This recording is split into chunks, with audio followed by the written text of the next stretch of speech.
that statement will be like, powerful people influence how we think. It's like, okay, that's not the same claim as there's nothing to truth but power. That's just saying powerful people influence people sometimes. Those are not identical. So like he'll kind of be a little bit sneaky with like making a really broad statement, and then if you challenge him on it, he'll be like, no, I just meant that powerful people influence society. So that's like that's a thing to look out for. Yeah. He'll walk it back a little bit. Yeah, so you gotta watch out for that with him a little bit. I think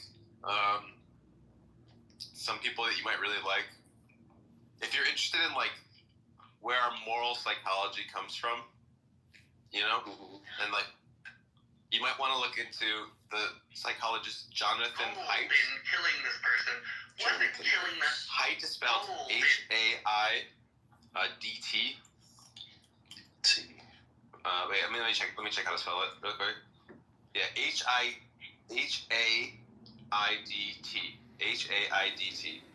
And he has a few books that I've read. One of his books is on happiness, and that was really good. Another book he has is on our moral psychology and why we disagree with each other, or like why do people like fight about morality. It goes back. Both those books were like really helpful for me.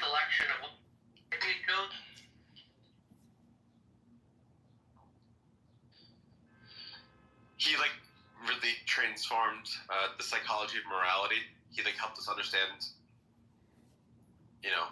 why we have the psychology of morality that we do, and I just really like that. Killing this person. What? Interesting. If you have to read any of his books, read The Righteous Mind. I think I'll bet you $20 you really like it. Actually, no, if you read it and don't like it, I'll just pay you $20. There's no bet. Just if you read it and don't like it, give it $20. But what if I just said I don't like it to get the $20? I don't think you're a liar. No, $20 is not worth a lie. Exactly. Goal in killing this So person. what do you call it? The something of happiness? Or just happiness? The first book that you should read, The Righteous Mind by Jonathan Haidt. The Righteous Mind. Okay. And then the other book, which is still really good, but not at the same level, it's still really good though, is The Happiness Hypothesis. Okay, and The Happiness Hypothesis. Nice. Appreciate it.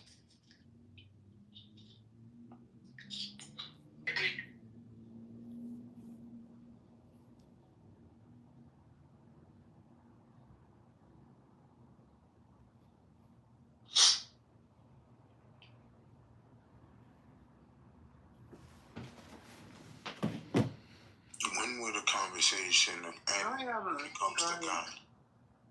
Sorry to interrupt you, Benji. When will the conversation, give me a second, when will it end? Do you feel like they will ever come to an end?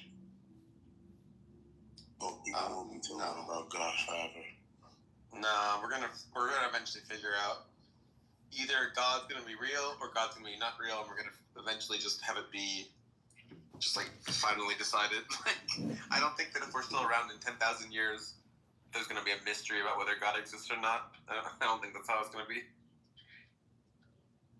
Like eventually we'll just understand why the universe exists at all. Eventually we'll understand what consciousness is. And at a certain point we just gotta be like, okay, well we understood where it all came from. So we know that God isn't what made it. In the same way that we know that God didn't like make us in the Garden of Eden. Like so we'll just figure out stuff eventually. And maybe God will be real. Or maybe he won't. But it won't be a mystery at some point. We'll just understand too much. Do you think you'll be here to figure it out or dead before that can ever be possible? I'll be dead. When we figure out why there's something rather than nothing, I'll be dead.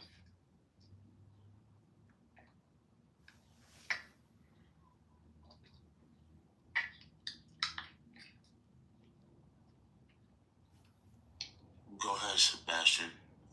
You have the floor. Yeah, sorry.